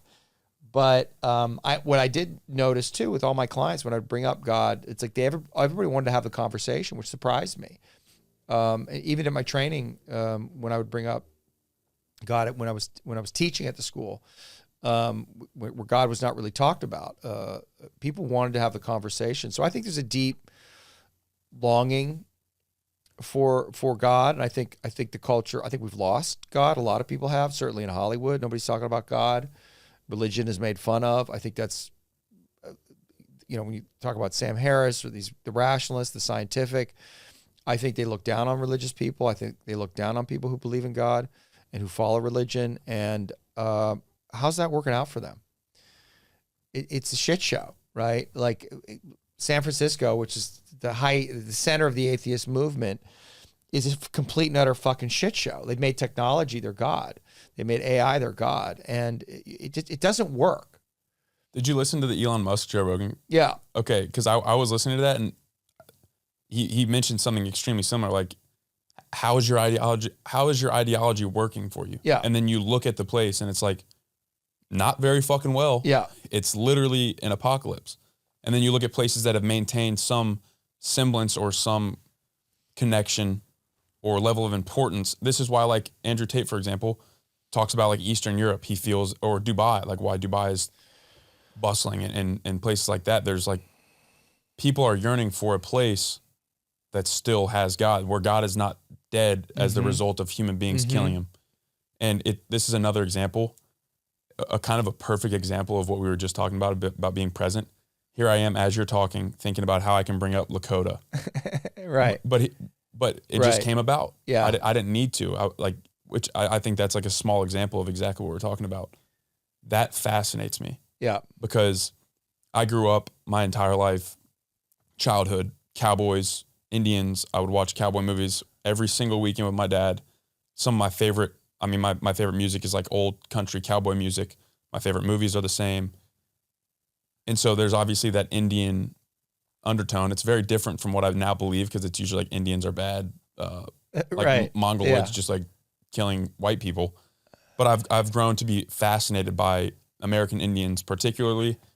I've read Bury My Heart at Wounded Knee. I just spoke with a guy named Daniel Boyelli, who you may know or have heard of. He recommended me several other books. Why did you feel compelled by the Lakota, the traditions of the Lakota? they have the best music. That's simple. Yeah. I mean, that's how I got hooked in, through the music. I met a man who was a Lakota song carrier, medicine man, and started learning the songs from him. And I just fell in love with the music. I wasn't a singer or musician before that, but I don't know. It's just, same, like, I don't know why, but I just became fascinated. The songs had a lot of power, and the more I learned and the deeper I went with them, something opened up. I mean, I could feel like a connection to spirit, to God, Tonkashila, through the music and the way that this man carried those songs and sang those songs and played his drum with those songs, and the vibe that he would create, the energy was just unbelievable. And then I started going to Sweat Lodge and started understanding how that whole thing works. And it was just, step by step, and Vision Quest and Sundance and all of it. I don't know, they had something figured out. It's a technology that they figured out, or it came to them, or the story is through White Buffalo Calf Woman. Whatever it is, it's incredibly powerful. And I think something feels very pure to me and very in aligned with my philosophy, or you might say my philosophy has been very much shaped by what I've learned in that world, in the experiences that I've had on, Vision Quests and Sundances and in all the Sweat Lodges. Like those experiences give you access to different realms of reality where you start to see life in a completely different way, in a way that feels more real and more true. And if you have those experiences, it really becomes impossible not to believe that in what they would call the great mystery, Wankantanka, like the great spirit, great mystery, which is my favorite way to describe God. It's a great mystery. And so if it's a mystery, there's no need to try to understand it or to make sense of it or even talk about it. It's just, you experience it through these experiences, through the music, through the song. It's just present. And so it's all, in some senses, all you're trying to do is what I sense that they're trying to do, and it's my own interpretation, is strip you down, right? Like to break down your defense, your ego, so that you can experience who you really are and who you are in relationship to the cosmos. And you can't do that in regular life. I mean, lots of people go and they'll drink ayahuasca or do psilocybin, but it's really the same effect. I need something to break me down so I can have access to this other realm, and they do it through all of their traditions. And I don't know. I love it. I don't know exactly why, but it's hard. It's brutal. Some of them it's like brutal, but I love it. I don't know. It's weird because particularly Sundance, it's suffering. It's 4 days of just total fucking suffering. And I was terrified of it the first year. And now I'm just, after the second year, I'm just like, I can't wait to go back. Because is it an annual thing? Mm-hmm. Every year. It's so interesting to hear you talk about music being the impetus, because I feel like music is so drowned. It's so drowned out. Now it's so diluted. Right. But it can and is such a powerful thing. Like you think about what the hell, like why do people feel compelled to listen to different tunes? Like it doesn't even make sense. It really doesn't need to make sense. And I'm curious, well, now I'm thinking about like that Tesla quote, Nikola Tesla, where it's like, if you want to understand the world, think in terms of waves, frequency, and energy or something. What is music? It's literally just different frequencies. Maybe that's why it speaks to us so profoundly. I'm curious what about their music particularly spoke to you, and also has the power that you've been able to extract or maybe gain from an interaction with music changed your perspective on most other music? That's two questions. Yeah, so no, it's a good question. Like, do you listen to like regular music with a different tone now, or different? Yeah. No, I learned a lot about music, and I mean, definitely through. I mean, it's a very specific kind of music. It's simple in some sense. Not all the songs are simple, but it's a mystery. Like their music has a very particular. It's connected to all. I mean, you listen to Native American music. There's a similarity in all of it, but there's something about the Lakota that I don't know. There's a lot of them. There's a lot of Lakota songs, and they're used to the drum, and I like the lyrics are so. They touch into some deep part of us, and the lyrics are very often, grandfather, look at me, I'm standing here, I'm sending you a voice, have compassion, look at me. Like God, look at me. Like there's something very pure in that. Like I'm out in the plain. Like what I see it as I'm out in the plains, and where the Lakota were, in the plains of North and South Dakota, in Nebraska there. And if you've ever been there, there's not much out there. I have been there, and you're exactly right. It's cold as fuck, and it's hot in the summer. It's almost desolate. It's desolate. And so like you're living out there all the time, and what does that do to you? Like what I mean, I can't imagine what that's like. And so these prayers is what these songs are. They're just prayers, which is like, grandfather, look at me, like see me. I'm standing here with this sacred pipe. I'm sending you a voice. Like it's such a, like, I don't know what it is. It touches me in a deep way. This idea of like, we want God to see us, and we're surrendering, and we're giving all of ourselves. We're making our entire existence a sacrament to you. And we honor all of nature. Mitakiasin, all are related. Everything is related. Not just you and I are related, or all the tribes are related, or all humans are related. It's like everything is related. The streams, the rocks, the clouds, the earth, everything, the bugs, everything's related. It's all one thing. I am nothing, I'm everything. Yeah, I'm everything. Everything is one thing, which is, what I think is at the root of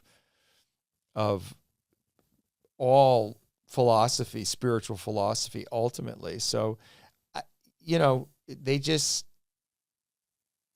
I don't know. It's a mystery to me. I don't exactly understand it. I don't know that I ever will. I mean, I understand it, but there's some part of me that's just, which is why I think it's so attractive to me and it's so interesting to me, because it continues to unfold.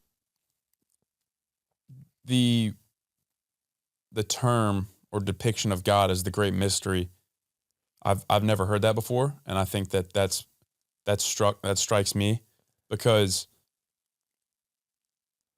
like, to go back to the science or the rationalization, like we're basically what human beings for the better part of however many, the last 100 years, have been trying to do away with that mystery, because in that mystery there is uncertainty, and uncertainty there is fear. Yeah. So it's like we're trying to rationalize and deduce this mystery to something that's no longer a mystery.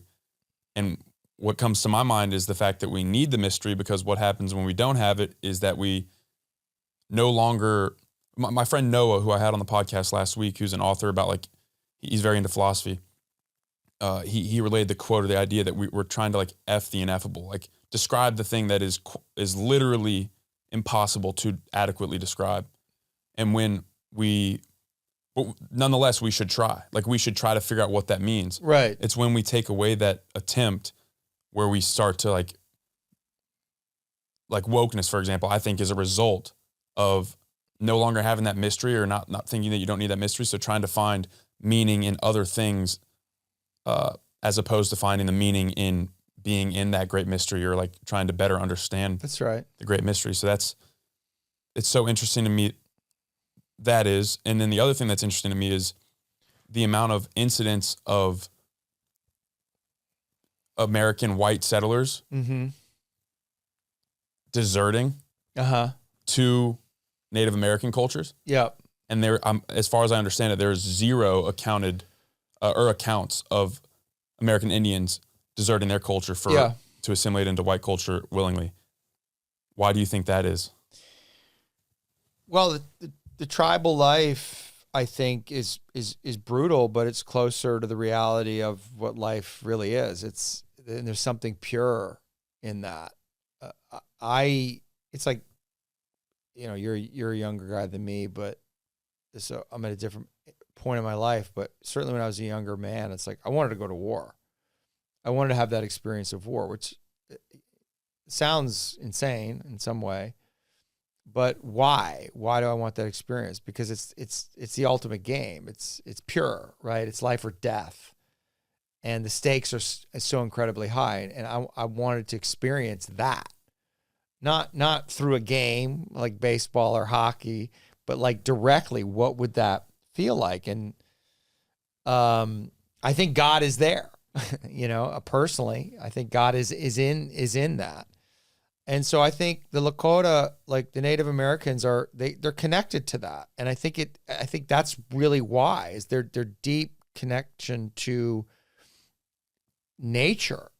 And there's a feeling that gives you.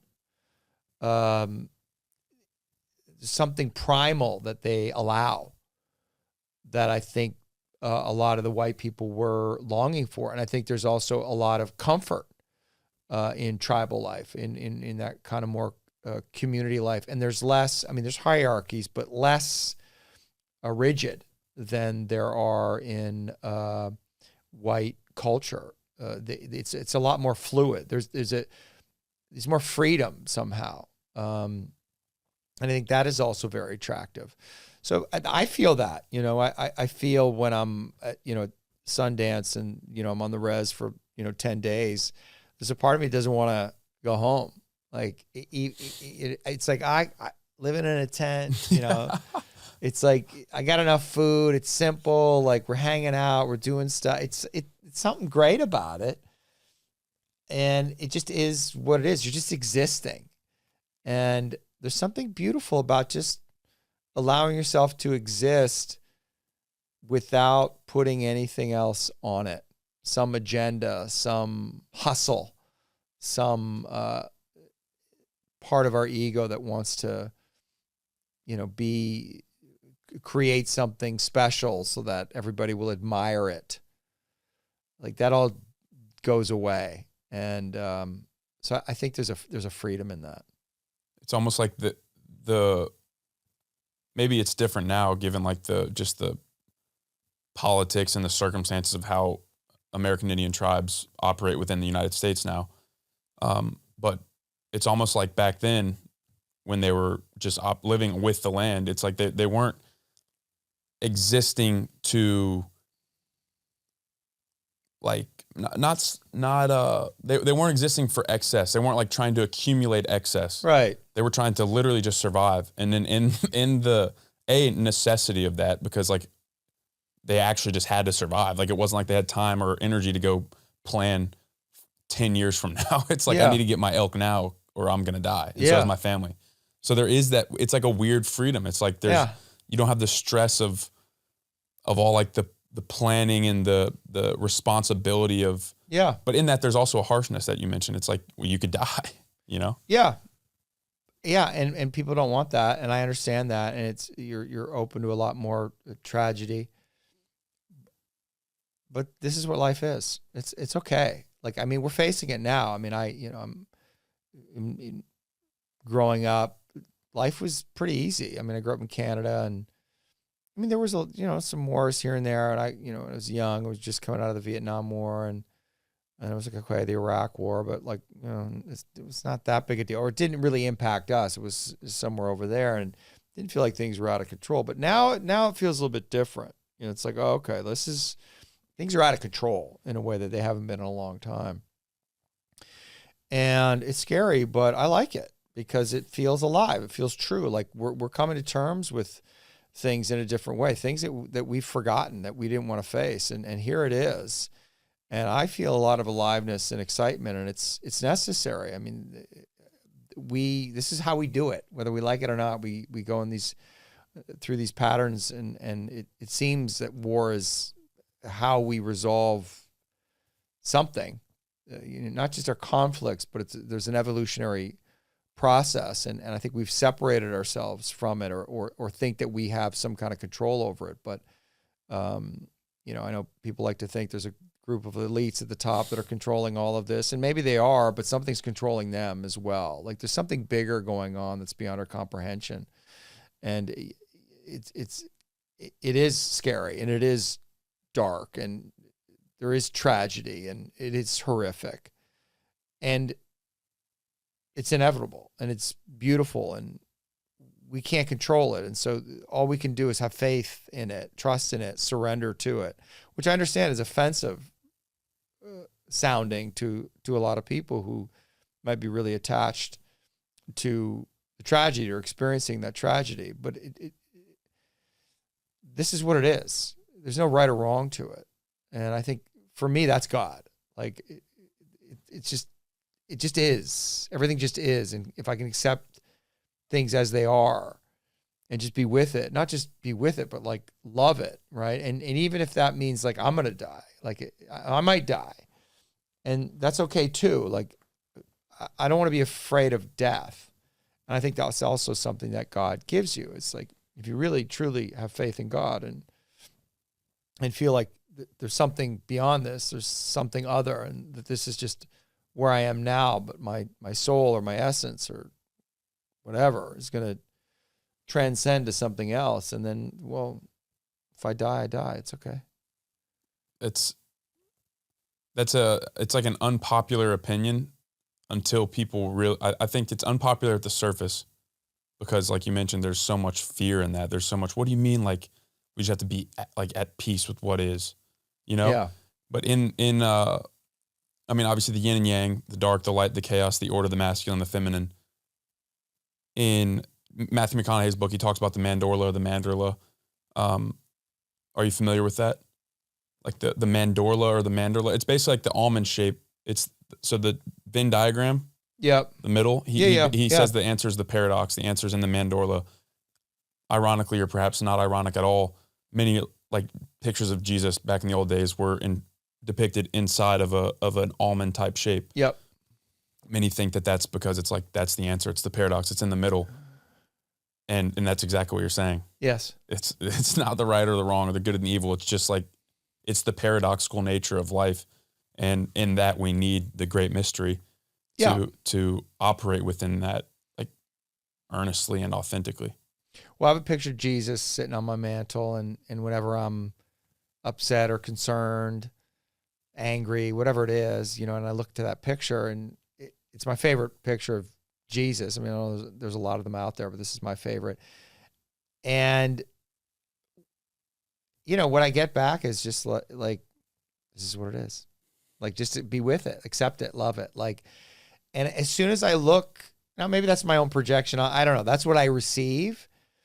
So it's like, yeah, but there's war in the Middle East. And he's just like, his heart is open with love, right? Good, bad, ugly, beautiful, whatever it is. It's just like, open your heart to love and be in acceptance, even if it's going to kill you.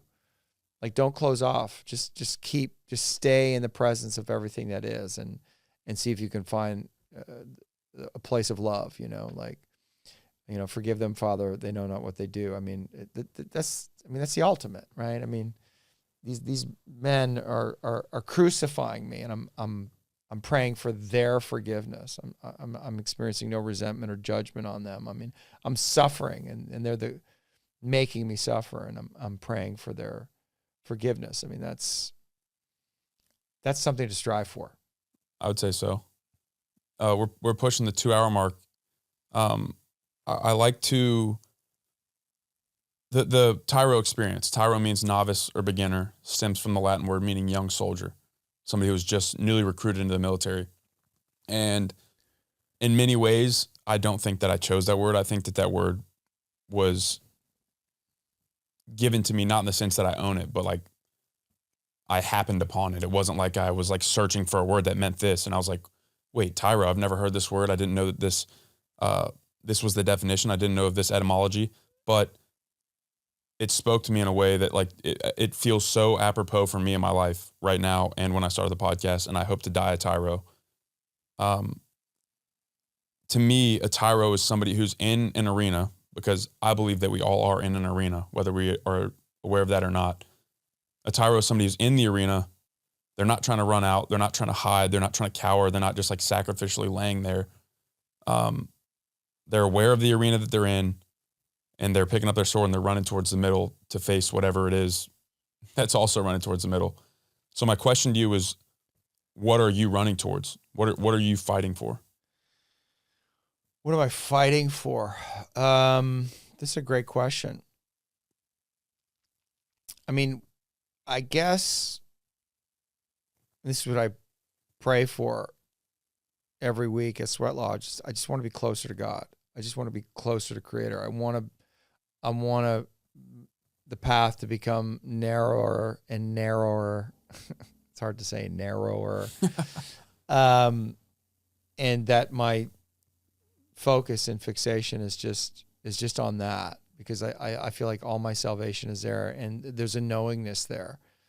So it's really, I'm at this point in my life, like I've there's more I want to do, there's more I want to accomplish. I mean, there's things I want to build, and I want to continue to grow, but I feel like it all wants to come from that. So whether it's through my work, in my relationship, it's all a mechanism for me to get closer to God and to serve that, and to surrender to that mission wherever it takes me, and to trust and to believe in that, and to allow whatever wants to come through, and have no attachment at all to any of it.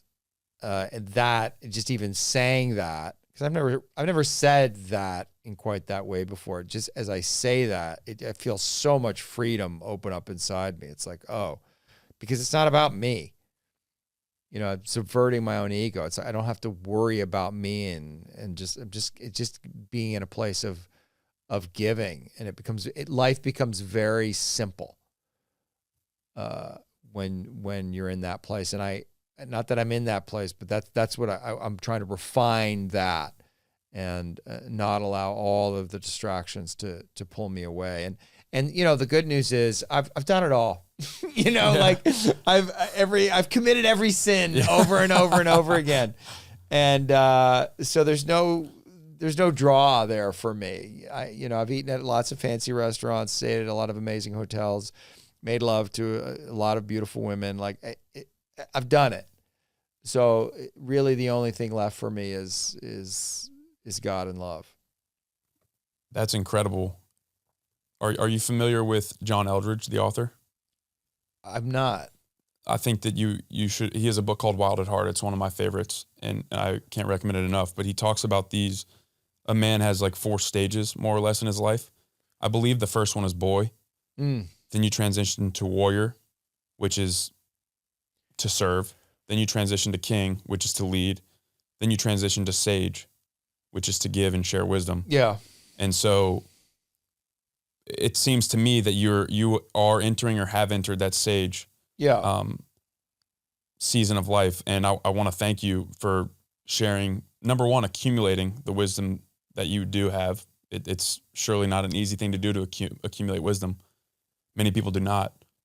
I want to thank you for the courage to make that change in your life and doing the things that you do now, because I never watched Friends. I never watched any of that stuff. So I wouldn't have known you. The way that I know you now is through this, and I'm grateful for it. And I want to thank you for just continuing to share and learn and be that sage. So thank you for being that. Thank you for coming on. I really, really appreciate your time. Thanks. I enjoyed the conversation, enjoyed being here with you. Right on. Thank you. And with that, I hope you all enjoyed the conversation with David. That was absolutely fascinating. We discussed some incredibly important things, especially as it relates to masculinity in young men. It was interesting to hear him speak about Andrew Tate, and learning more about him and how that relates to us and just society as a whole. I'm also fascinated by his interest in Lakota traditions, like the Sweat Lodge and the Vision Quest and all those things. I think that there's some real utility in a lot of those practices. It was a real honor to sit down with him. I hope y'all gained something from this, whether it be a perspective, piece of insight that you can take away. Until next time, stand firm in the arena.